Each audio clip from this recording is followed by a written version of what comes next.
Bismillahirrahmanirrahim. Assalamualaikum warahmatullahi wabarakatuh.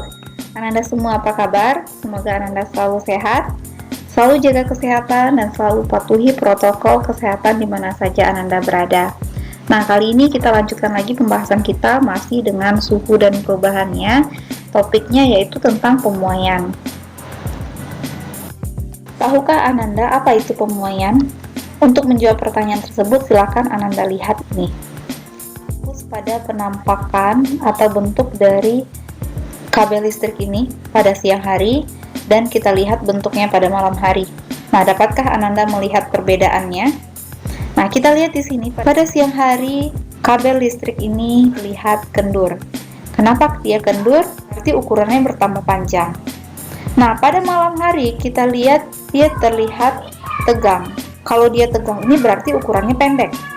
Nah, kalau dia kendur berarti ukurannya panjang. Nah, dapatkah Ananda mengambil kesimpulan dari kedua hal ini? Jika pada siang hari dia pemanjang, tentu ada sebabnya, karena ada matahari yang memanaskan kabel listrik ini.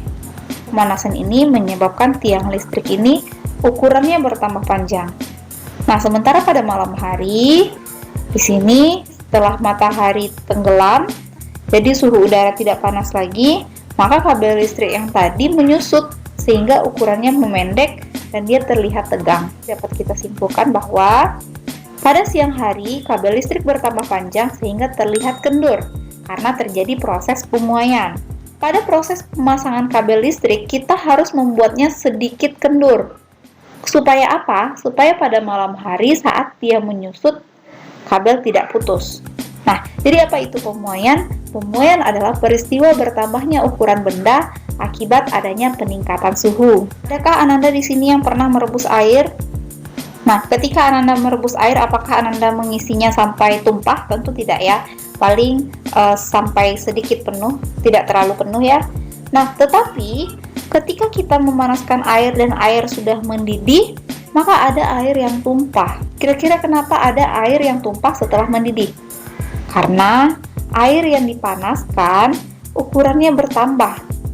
Nah, berarti pada air juga terjadi pemuaian atau bertambahnya volume dari air yang menyebabkan tidak dapat ditampung oleh wadah penampungnya sehingga air tadi tumpah. Pernahkah Ananda mendengar orang tua Ananda mengatakan, "Nak, tolong sepedanya diletakkan di tempat yang teduh. Jangan terkena cahaya matahari yang begitu panas." Kira-kira Ananda tahu apa alasannya? Kalau misalnya ban tersebut terkena panas, maka udara di dalam ini akan bertambah banyak. Akibatnya apa? Udara di dalam ini semakin banyak dan ban mobil itu semakin padat. Supaya ban kita tidak rusak atau tidak meledak, maka kita harus meletakkan atau memarkir kendaraan kita di tempat yang teduh.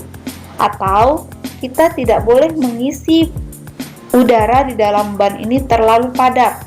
Kalau seandainya udara di dalam ban itu sangat padat dan ban tidak mampu menahan lagi tekanan, maka ban tersebut bisa pecah. Dapatkah Anda menjawab pertanyaan ini?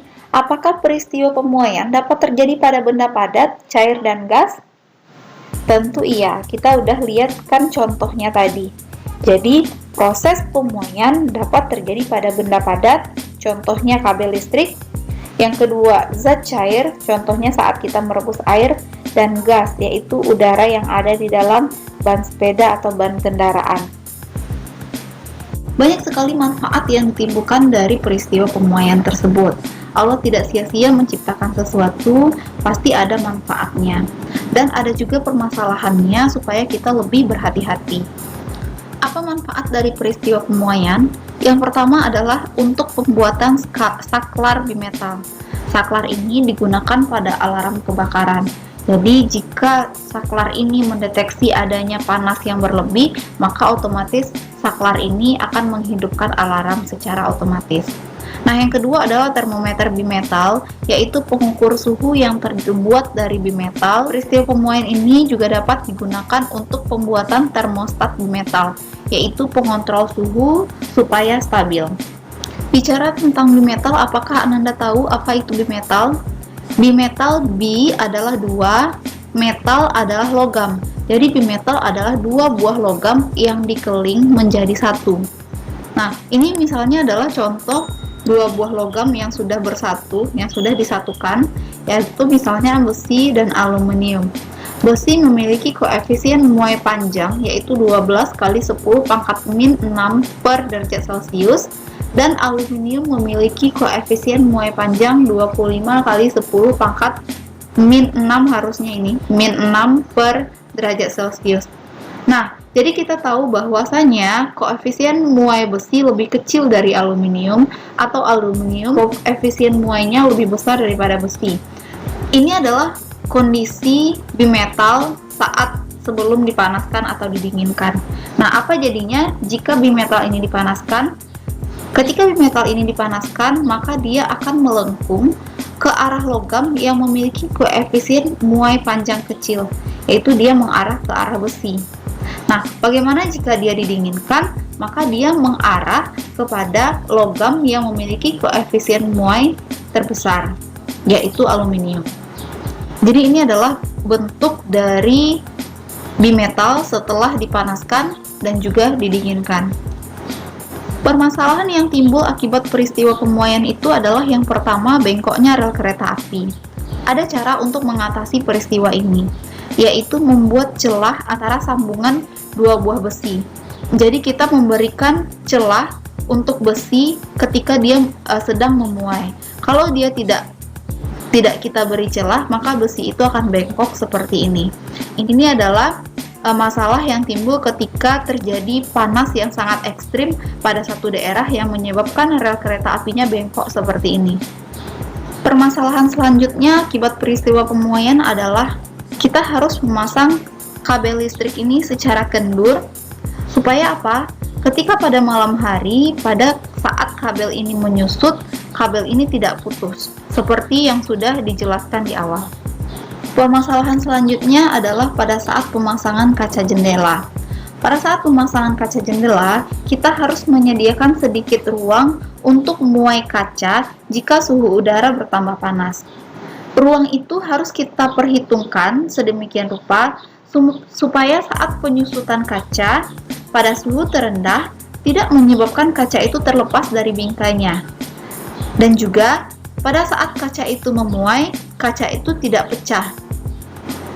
Dan masih banyak sekali manfaat dari peristiwa pemuaian yang ada dalam kehidupan kita sehari-hari. Nah, dapatkah Ananda memberikan contoh lain dari peristiwa pemuaian tersebut? Silakan kemukakan pendapat Ananda dan tulis pendapat Ananda tersebut di kolom komentar ya. Dan jika ada materi yang Ibu jelaskan tidak dapat Ananda pahami, Ananda boleh tulis pertanyaan di kolom komentar. Nah, Ibu harapkan Ananda bisa memahami apa yang Ibu jelaskan. Mudah-mudahan ilmu ini bermanfaat buat Ananda semua. Ibu akhiri. Assalamualaikum warahmatullahi wabarakatuh.